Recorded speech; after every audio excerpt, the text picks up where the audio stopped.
Bonjour, aujourd'hui je vais vous parler de quelque chose qui me semble très important. Il s'agit des trois verbes qui sont être, faire et avoir, qui forment un triangle de la vie. Ensuite je vais vous parler des deux cas de figure de triangle dans nos vies. En effet, l'ordre d'importance que vous donnez à ces verbes-là va définir votre vie. La question la plus importante à laquelle nous devons répondre à la fin de cette vidéo, c'est: est-ce qu'il faut être pour avoir ou avoir pour être? Voici le raisonnement dans les schémas suivants. Dans le premier schéma, le cas 1, nous avons les trois verbes dans l'ordre suivant: avoir, faire et être. C'est-à-dire, quand je vais avoir tout ce qu'il me faut, argent, emploi, conjoint, maison, retraite, alors je pourrai faire ce que je veux pour enfin être heureux. C'est assez classique, hein? C'est ce que nous avons tous de manière naturelle. Dans ce schéma, comme je le dis, nous avons tendance à placer le verbe avoir en priorité. Une fois nous avons ce que nous voulons, nous pensons pouvoir faire mieux, ce que nous pensons être mieux pour nous, et ensuite pour pouvoir être heureux.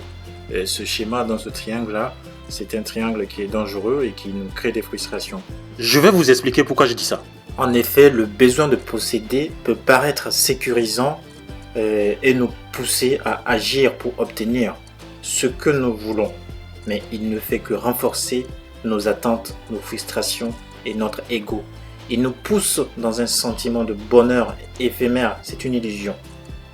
Mais ce schéma, c'est le schéma dominant dans tous les esprits actuellement. Je vous laisse méditer sur la citation de Robert Ellie avant de passer sur le cas 2.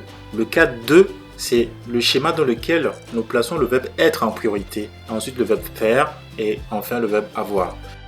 Ce deuxième triangle peut se résumer en une phrase, c'est-à-dire ici et maintenant je choisis d'être heureux, donc je vais faire des bons choix qui me permettront de le demeurer et ainsi je vais avoir le meilleur dans ma vie. Autrement dit, attirer le meilleur dans ma vie. Dans ce schéma, le verbe être est placé en priorité au-dessus de tous les autres verbes. En fait, dans ce schéma, seul l'état d'être vous donne accès à la plénitude, vous permettant de vous reconnecter à vous-même dans les périodes difficiles.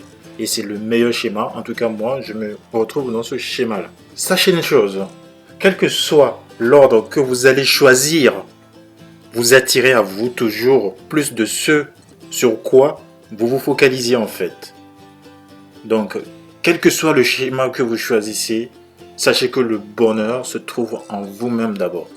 Et oui, le bonheur se trouve en vous-même d'abord et non dans les objets que vous possédez. Merci de m'avoir suivi jusqu'à la fin de cette vidéo. Donc, dis-moi dans quel cas de figure toi tu te trouves. En tout cas, moi, je me trouve dans le cas 2.